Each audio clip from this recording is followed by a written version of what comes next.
I'm going to demonstrate how to use an interactive simulation that models a flash drum where we have a binary feed, methanol and water. This is the adiabatic flash drum. We have to solve an energy balance, mass balances, use Raoult's law for an ideal solution, and the Antoine equations because the saturation pressures are a function of temperature, and the temperature in the flash drum is determined from the energy balance.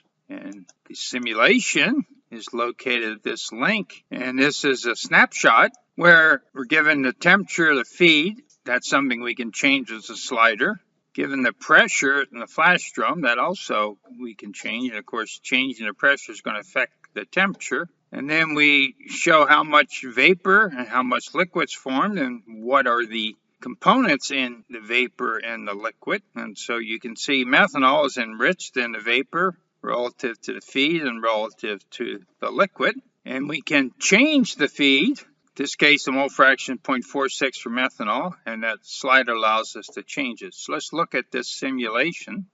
So here's the simulation. Point out that in the details are the equations that were used to determine the outlet conditions. We can change, if we increase the pressure, notice we're increasing the temperature, and we're decreasing the amount of vapor.